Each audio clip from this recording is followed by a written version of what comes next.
था, ये तो ट्रंप ने बीच में आकर कहा कि नहीं, खमेनेई को मारना नहीं है। ऐसे में बड़ा सवाल यह बनकर आता है कि अगर इजराइल ये चाहता था कि ईरान में सत्ता परिवर्तित करना, ये ध्यान रखिएगा, इजराइल ने बकायदा बड़ा सोच करके राइजिंग लॉइन नाम रखा था। क्यों?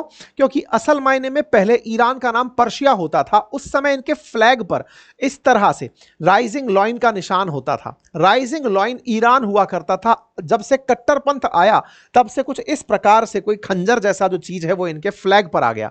इसी वजह से इजराइल ने राइजिंग लॉइन नाम का जो प्रोग्राम रखा, असल में वो वाले पर्शिया की पुनः स्थापना थी जो कभी इजराइल का दोस्त हुआ करता था।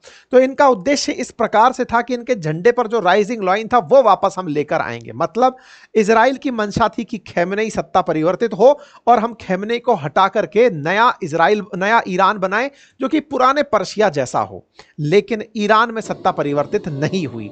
बकायदा इन्होंने प्रयास सारे किए, उनके कमांडर्स मार गिराए, उनके बहुत सारे साइंटिस्ट मार गिराए, लेकिन इन सब के बावजूद खमेनेई आज भी बरकरार हैं। इजराइल ने ईरान के अंदर जहां जहां हमले किए, चाहे B-2 बॉम्बर्स ने हमले किए, उन सभी जगहों पर इन्होंने न्यूक्लियर प्रोग्राम को खत्म कर दिया, ये क्लेम करते हैं। और हो सकता है कि अब इजराइल ये कहता हुआ भविष्य में कभी ना दिखे कि ईरान न्यूक्लियर बॉम्ब बना रहा है। लेकिन बड़ा सवाल यह है कि इनके इस अचीवमेंट के लिए क्या इजराइल को बधाई दी जा सकती है कि उन्होंने ईरान के न्यूक्लियर प्रोग्राम को खत्म कर दिया है? मैं ऐसा इसलिए कह रहा हूं क्योंकि ट्रंप आज के दिन नाटो की बैठक में गए हुए हैं। नाटो की बैठक चल रही है नीदरलैंड के अंदर। 24 और 25 जून के दिन नाटो कंट्रीज की मीटिंग होनी थी। नाटो में 32 देश हैं, अमेरिका उनमें से सबसे पावरफुल है, नॉर्थ अटलांटिक ट्रीटी ऑर्गेनाइजेशन है। नीदरलैंड के अंदर द हेग नाम से जो जगह है वहां पर बैठक चल रही है। उस बैठक के अंदर वो सारे देश जो एक साथ हमला करने की फिराक में होते हैं, नाटो का उद्देश्य ये है। उनके बीच में ट्रंप ने संबोधित करते हुए कहा कि मैंने इंडिया और पाकिस्तान का तो न्यूक्लियर वॉर रुकवाया ही रुकवाया, मैंने ईरान और इजराइल का वॉर भी रुकवा दिया। और यहां पर ट्रंप ने अपनी तरफ से दो ऐसी बातें कही जो दोनों देशों को कतई रास नहीं आई। पहला, इन्होंने अपनी तरफ से कहा कि मैंने ईरान के न्यूक्लियर प्रोग्राम को पूरी तरह खत्म कर दिया है, और इस बात को इजराइल ने कंफर्म भी किया है, अपने आदमियों को भेजकर, मोसाद के एजेंट्स को भेजकर वहां चेक करवा लिया है। अब उस जगह पर कभी भी न्यूक्लियर प्रोग्राम नहीं चल पाएगा। यह ट्रंप का पहला रिमार्क था। ट्रंप का दूसरा रिमार्क यह था कि ईरान ने भी बड़ा तगड़े तरीके से फाइट करी। उसने इजराइल को हिला के पटक दिया। इजराइल की कई सारी बिल्डिंग्स हिल गई, जर्जरा गई। मतलब दो प्रकार से ये दोनों देशों के बारे में प्रतिक्रिया दे दिए, लेकिन इजराइल के साथ जिस तरह से इन्हें साथ देना चाहिए था, ये साथ नहीं दिए। ये ईरान को भी बढ़िया अपनी तरफ से रिकमेंडेशन दे गए। तो कुल मिलाकर बात यह है कि इनके बयान से अल्टीमेटली विजेता कौन बना? केवल अमेरिका, जिसने दोनों को बढ़िया से झगड़वाया, दोनों के ऊपर बम गिरवाया, दोनों से बढ़िया तोड़वाया, सब हुआ। लेकिन दोनों ही लोग आपस में एक दूसरे को लेकर के परेशान रहे कि कहीं इनका हाल वैसा ही तो नहीं हो गया जैसा भारत का हुआ था। क्योंकि अल्टीमेटली इजराइल और भारत दोनों एक जैसी मानसिकता से पीड़ित हैं। और वो क्या है कि भैया आतंक के खिलाफ मुझे लड़ाई लड़नी है। भारत हमेशा आतंक के खिलाफ रहा है, इजराइल भी आतंक के खिलाफ रहा है। दोनों इस बात में एक दूसरे के साथ एक जैसा मोटिव शेयर करते हैं। ऐसे में भारत के अंदर लोग इजराइल से बड़ा कनेक्ट कर जाते हैं, क्योंकि इजराइल में हुए आतंकी हमले के बाद भारतीयों ने उसे बढ़िया से कनेक्ट किया कि यार हम भी इसी दर्द से पीड़ित हैं जिससे आप पीड़ित हो। लेकिन वाइस वर्सा भारत में लोग ईरान से भी सिंपैथी रखते हैं, और उसके पीछे का कारण यह है कि ईरान सेंट्रल एशिया में हमारी पकड़ हो, या फिर हमारा ऑयल पार्टनर हो, या फिर इंडिया में जो शिया मुसलमान हैं वो ईरान के शिया मुसलमानों से जिस तरह का कनेक्ट फील करते हो, कल्चरली हम एक दूसरे के साथ बढ़िया कनेक्ट फील करते हैं। इसलिए भारत में ईरान की भी चर्चा होना लाजमी है। यह बिल्कुल वैसे ही है कि जब भारत ने पाकिस्तान पर गोले गिराए थे तो उन गोलों के बाद में जिक्र यही हुआ था कि भारत ने अपने टारगेट न्यूट्रलाइज कर दिए, वहीं पाकिस्तान ने कहा कि हमने भारत के फाइटर जेट गिरा दिए। दोनों ने अपनी तरफ से नुकसान गिनाए। अल्टीमेटली विजेता कौन? तो बोले साहब अमेरिका विजेता, जिसने दोनों को रुकवा दिया। नेतन्याहू कहते नहीं थक रहे कि हमने एक ऐतिहासिक जीत प्राप्त की है, हमने ईरान के न्यूक्लियर प्रोग्राम को कई साल पीछे पछाड़ दिया है। लेकिन साहब यहां इंटरेस्टिंग बात कुछ और है, और वो ये है कि खमेनेई के सत्ता के समर्थन में पाकिस्तान के अंदर बढ़िया नारेबाजी हो रही है। बकायदा पाकिस्तान में इस तरह की रैलियां निकल रही हैं। पाकिस्तान के अंदर ईरान के समर्थन में कि हां भाई ईरान ने जो है वो इजराइल को सीज फायर के लिए मना लिया, या फिर इन्होंने इतने गोले चलाए कि इजराइल और अमेरिका को चुप होना पड़ा, उन्हें गोला खाकर चुप रहना पड़ा। ईरान की इस तरह से तारीफ हो रही है कि इन्होंने इजराइल को बड़ा नुकसान पहुंचाया। ईरान की मीडिया में इस तरह की चर्चाएं चल रही हैं कि ईरान ने इजराइल को ना केवल उसके घर में घुसकर मारा, अपितु खुद आगे से सीज फायर मांगने के लिए विवश कर दिया।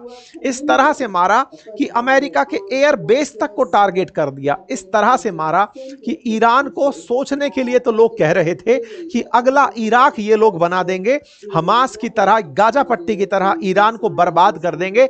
अमेरिका और इजराइल को आगे से मांगना पड़ा कि सीज फायर कर लो, सीज फायर कर लो। इस वजह से ईरान में इस तरह का झंडा उठ रहा है। ईरान के समर्थन में लोग रैलियां कर रहे हैं, विजेताओं की तरह जश्न मनाया जा रहा है कि ईरान ने उन्हें विवश कर दिया। दोनों के अपने मोटिव हैं। जहां एक और इजराइल कह रहा है कि हमने उनका न्यूक्लियर प्रोग्राम खत्म कर दिया, जो उनका सबसे बड़ा थ्रेट था वो उसे न्यूट्रलाइज कर दिए, तो क्या इजराइल को विजेता की ट्रॉफी दे दी जाए? दूसरी तरफ ईरान की बात हो तो ईरान का बस इतना कहना है कि तुमको लगता है कि तुमने नष्ट कर दिया, हम तो सारी चीजों को उठा के ट्रक से निकाल ले गए थे। वहीं दूसरी तरफ आप लोगों को हमने इतना मारा कि आप आगे से हमसे सीज फायर मांगने के लिए विवश हुए। पहले तो अमेरिका खुद तैयार ही नहीं हो रहा था कि वो वॉर में इन्वॉल्व होगा या नहीं, लेकिन एक बार के लिए अगर वो वॉर में इन्वॉल्व हो भी गया तो उस वॉर में इन्वॉल्व होने के बाद वो तुरंत सीज फायर की डिमांड करने लगा। इजराइल सीज फायर की डिमांड करने लगा। ये ईरान के अंदर मैसेज सर्कुलेट किया जा रहा है कि हमने उसे इतना मारा, और तो और जब हमने उसे सीज फायर के बाद भी मारा तो वो अमेरिका के कहने पर हम पर गोला नहीं चला पाया, मतलब हमने इजराइल को विवश कर दिया। अब इस बात में खुशी किस बात की है? ईरान इस बात से खुश है कि हमारा हाल बहुत बुरा हो सकता था। ये लोग हमें इराक की तरह, जैसे सद्दाम हुसैन को मारने के चक्कर में इराक को छेद दिया था अमेरिका ने, ऐसा हमें नहीं छेदे। जिस तरह से अमेरिका ने, जिस तरह से इजराइल ने लेबनान को, सीरिया को या फिर गाजा पट्टी को पूरी तरह छेद दिया है, ये ऐसा हमें नहीं छेदे। इस बात की खुशी हो रही है कि ईरान ने अपनी सहायता, अपनी क्षमताओं से इजराइल को इतना नुकसान पहुंचाया कि इजराइल खुद आगे से, इजराइल की तरफ से शांति प्रस्ताव निकल कर आया। ईरान में इस तरह का मैसेज चल रहा है।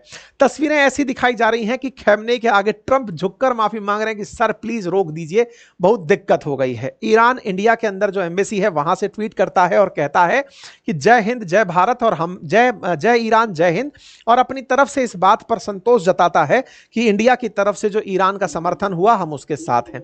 कुल मिलाकर के बड़ा ही इंटरेस्टिंग मामला हो जाता है कि ट्रंप जहां इजराइल को विजेता बताते हैं वहीं वो ईरान को भी विजेता बताते हैं। ईरान को विजेता कैसे बताते हैं? वो अपनी तरफ से यही कहते हुए पाए जाते हैं कि उन्होंने ऐसे गोले चलाए कि इजराइल के अंदर हाहाकार मच गया, इजराइल की बिल्डिंगें हिल गई। तो अगर ट्रंप की बात मानी जाए तो दोनों विजेता हैं। अल्टीमेटली फैसला आपको करना होगा कि आपकी तरफ से विजेता कौन है इस युद्ध का, या इसके हालात भी भारत और पाकिस्तान की तरह ही हैं। भारत ने भले ही आतंकी ठिकानों को मारा हो, भले ही भारत ने एक न्यूक्लियर कैपेबल देश के ऊपर हमला किया हो, फिर भी अल्टीमेटली यही बात हुई कि साहब हमने विजेता के रूप में खिताब नहीं पहना। इस नैरेटिव वार में फिर से ट्रंप बाजी मारकर जीत गए हैं, और उसके साथ साथ ईरान इस बात पर खुश है और उसके समर्थक इस बात पर खुश हैं कि उन्होंने इजराइल को मना लिया सीज फायर के लिए। अब आप ही बताइए कि अल्टीमेटली विजेता कौन?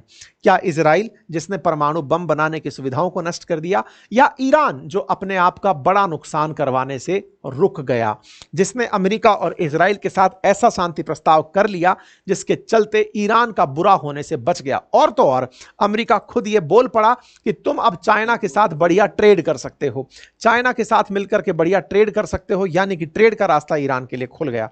आपको क्या लगता है दोनों में से विजेता कौन है? कमेंट बॉक्स के अंदर अपनी राय अवश्य रखिएगा।